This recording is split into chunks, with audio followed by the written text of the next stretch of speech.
Celebrities, Instagram has been both a revolutionary platform for self-representation and also a dangerous double-edged sword.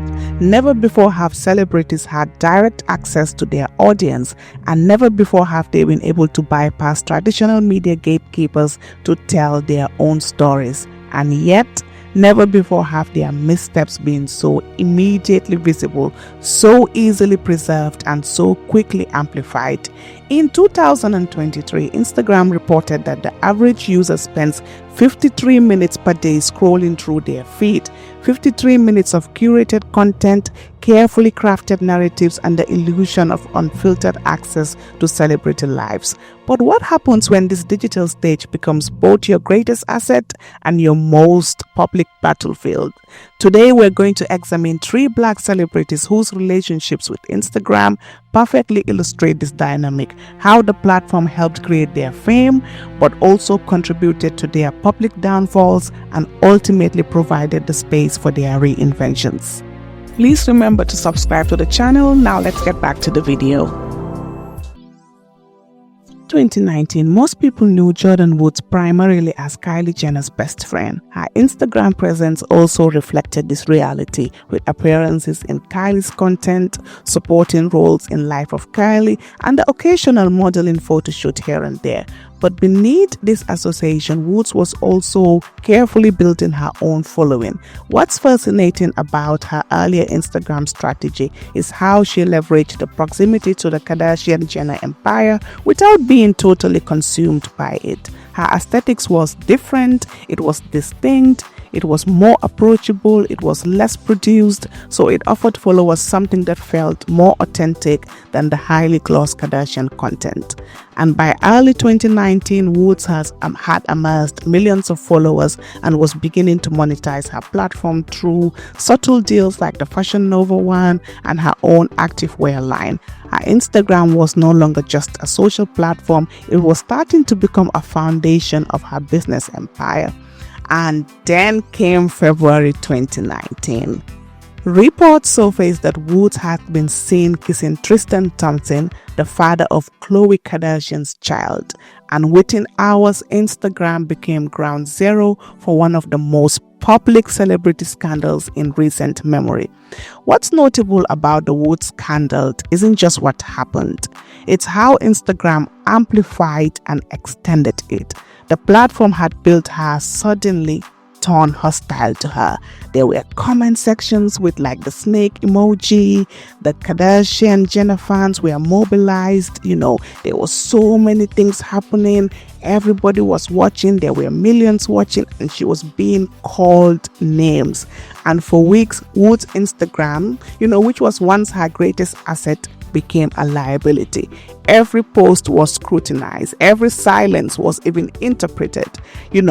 Everything was just all around this scandal.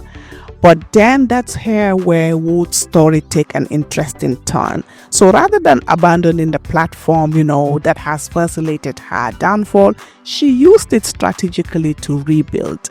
And I believe this recovery strategy is a masterclass in digital image rehabilitation. She used Instagram to promote her Red Table Talk appearance, where she went to speak to Will and Jada, where she told her side of the story. And then it wasn't Will and Jada, she went to speak to Jada, and then Jada's mom, and then she went to speak to Jada's daughter as well. Then she systematically shifted her content focus towards fitness, spirituality, and entrepreneurship. So she effectively redefined her brand beyond both the Kardashian association and the scandal itself. Right now, when you look at Jordyn Woods' Instagram, I think she has over 12 million followers now. She has a thriving business. She's in a relationship. She successfully used that same Instagram to write, rewrite, and then rewrite again her public narrative, demonstrating that the platform can be used for both good, bad, and also reinvention. And she used it perfectly well. But will we say that's the same thing for our next case study? Let's talk about it. In 2017, a UC Davis graduate named Jamante Harper posted a video of herself rapping over Kia's My Neck, My Back in her car. The freestyle titled Icy Girl wasn't produced in a studio or backed by a label. It was just, Saweetie in her car showcasing her talents directly to social media. Now, what's revolutionary about Saweetie's origin story is how Instagram eliminated traditional barriers to entry in the music industry. No connections needed, no gatekeepers to impress, just raw talent and the algorithm. And when Icy Girl went viral, it accomplished what might have previously required years of networking and demo tapes.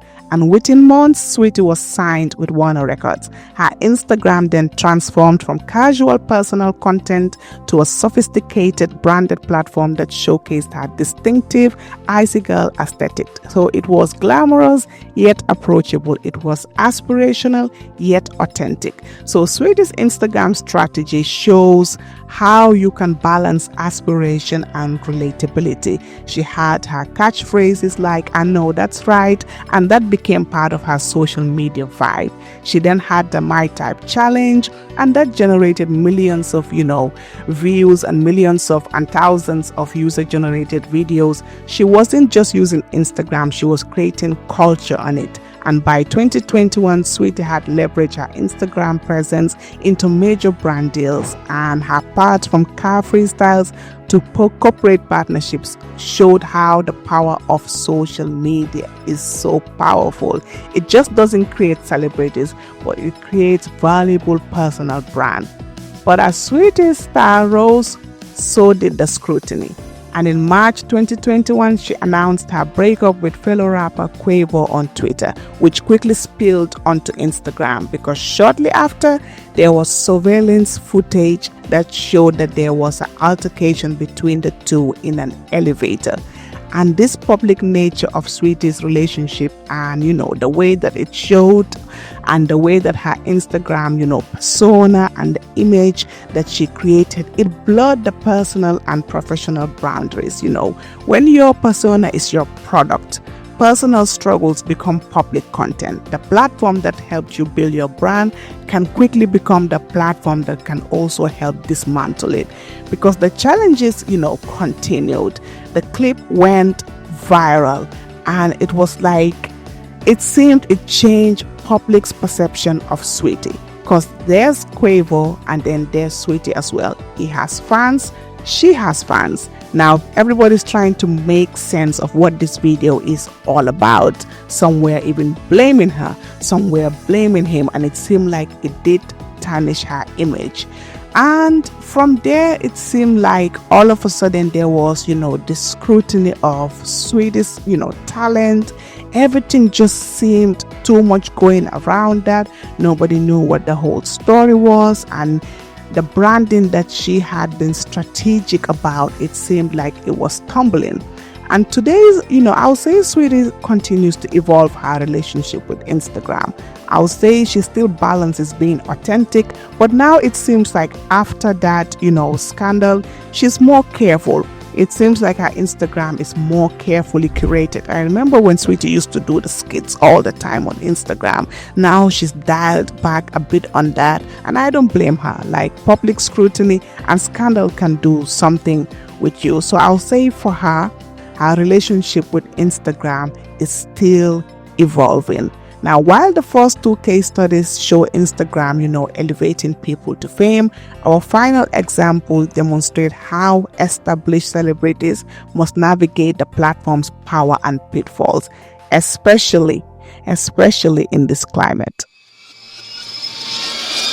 When John Boyega was cast in Star Wars, he was thrust into a level of fame only a few experienced. But rather than letting the franchise define him, Boyega used Instagram to establish his own distinct identity. And what's notable about Boyega's early Instagram strategy is how it allowed him to exist both within and beyond the Star Wars universe. His genuine reaction to seeing himself in the trailer went viral, not because it was polished, but precisely because it wasn't. It showed the person behind the character, something traditional media rarely captured. So Boyega built a following that connected with him as a person, his fashion sense, his humor, his authenticity. The direct connection with fans would later prove crucial as his relationship with the franchise became more and more complicated.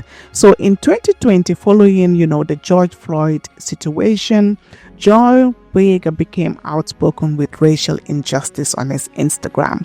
He was passionate about it. He participated in the London protests and he had candid comments about racism in the entertainment industry, and it created immediate ripple effects. People started coming for him even though he was talking about something that he has experienced, others has experienced, and we were seeing on TV. So Boyega began using Instagram to address his character's treatment in the Star Wars as well.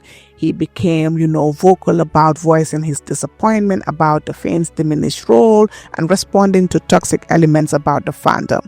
What's revealing about this phase of Boyega's Instagram presence is how it demonstrates both the platform's power and its limitations. While it gave him direct access to share his perspective, it also exposed him to immediate, unfiltered backlash, because the same virality that amplified his voice was also the same virality that amplified his critics.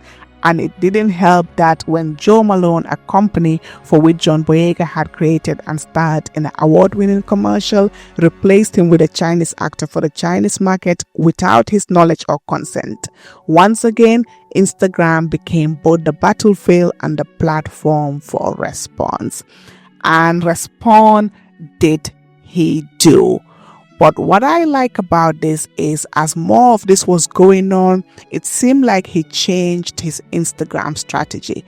So instead of it focusing more on him, he started highlighting African stories, independent productions, and projects he had greater creative control on. So he's like, you know what, if I make this about me, I'll continue to get, all this backlash or all of these people scrutinizing me or saying something about my character. So instead, let me put it on something else.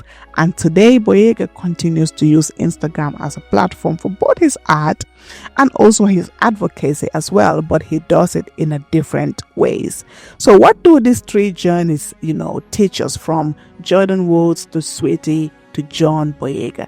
It just shows that Instagram is a platform that can make you and also break you, but at the same time, it's also a platform that can also help you reinvent yourself. What do you guys think? Who else or what other examples do you have of people who Instagram made and also broke them and also made them reinvent themselves, or they didn't reinvent themselves? Let me know in the comments and let's talk about it.